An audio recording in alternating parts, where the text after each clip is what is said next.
Yon at magandang umaga po sa inyong lahat. Tayo po'y mamimiesta ngayon sa San Juan, Guagua, Pampanga. At tayo'y bumabiyahe na papunta doon at tayo nagugutom na. Siyempre, kapag pesta, alam mo naman ang pagkain dyan masasarap at kapampangan pa yan. So bumabiyahe na nga tayo at magbabayad na tayo sa toll gate. Ayan. Siyempre, tayo papasok na dyan. Ayan ang SM Pampanga at ang Robinson Place, Manila. Ay, mali pala. Pampanga pala yan. At nararamdaman ko nang nandito na kami sa bayan ng San Juan, sa Guagua, Pampanga. Dahil nakikita ko nang merong mga nambabasa ng tubig. Hindi nyo ako mababasa at nasasakyan ako. Yan na nga po ang manginginom. Hindi mo wala yan sa pesta, syempre. Abang-abang sila. Yan lang kagandaan sa pesta. Yung mag-aabang ba na magbibigyan ng konting barya? Abe, pesta naman. Nabibigyan natin yan. Nakita mo naman ang mga tao yung nag-aabang pa riyan na kanilang mababasa. So yun na nga guys, at napakaraming tao talaga. Sobrang saya pagka kayo ng miyesta ng San Juan. At ang basaan ay napakarami pong umiinom talaga dyan dahil piyesta. Di mawawala talaga yan. So paano nagugutom na tayo.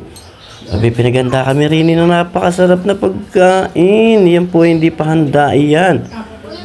Ano lang po yan? Yeah. Sabi nga ba ang bida naman ay gutom na gutom na. Pambihira ka naman, sumubo ka na. Nahihiya ka pe.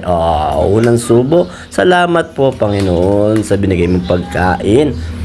Thank you po, Lord. Yan. At siyempre, magpapahinga tayo. Wow! Magpahinga lang tayo dyan. Siyempre, pagka ganyang piyesta, may palaruan na ganito.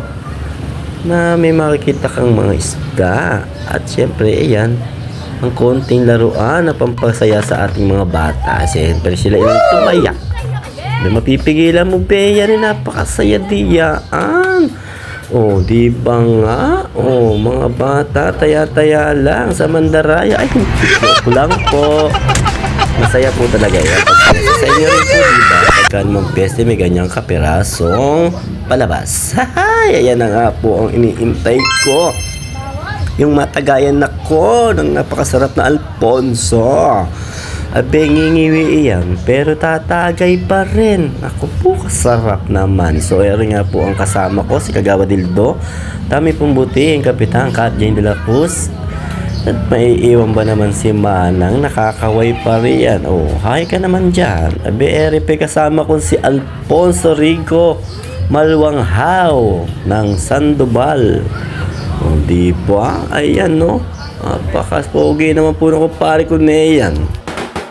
Sabi, nagulat nyo naman ako sa tunog niya. Pambihira naman kayo, hindi kayo nagsabi. Sakit sa tenga, pero papanggan natin yan. Di ba nga po, napakasaya. Pero sabi na ng kasiyahan na iyan, syempre merong nahihirapan. Sabi ako, kinagbubuti pala kapalo. May braso ko, sakit na sakit. Naminto ka naman. At ako naman diyan. May palit tayo. Yun lamang po. At baka po ako'y nagugutom na. Kayo naman po, inaapi nyo yan. Joke lang po. Pero syempre, lahat naman ng napapagod ay inaan po. Huwag mong pilitin. Iba na may mga yan. May pinagbuhat ka lapal Pambihira naman si Aman.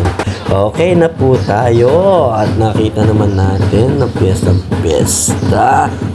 Nagsasayawan sa kalsada. Kasaya. Sabi, na nga pa, paano pa ba kami uuwi?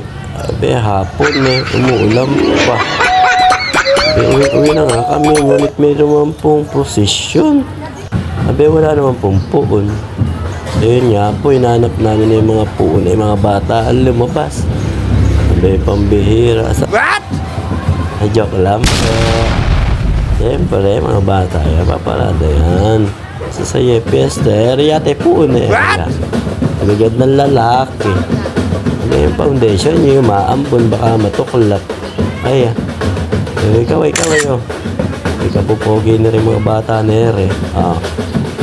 Karami. Pinulbuhan na Florowax yung kalsada. Joke lang po. Ayan. Tayo po'y nalilingat na at nagumagabi na. Abe tayo kayo mag-uwian na. Abe masayang masaya kay gumagabi na. Diba? Kinilig pa si ate ng konti. Aba? So yun na nga po. Paalam po sa inyong lahat. Sana po nag-enjoy kayo sa konting video na ito.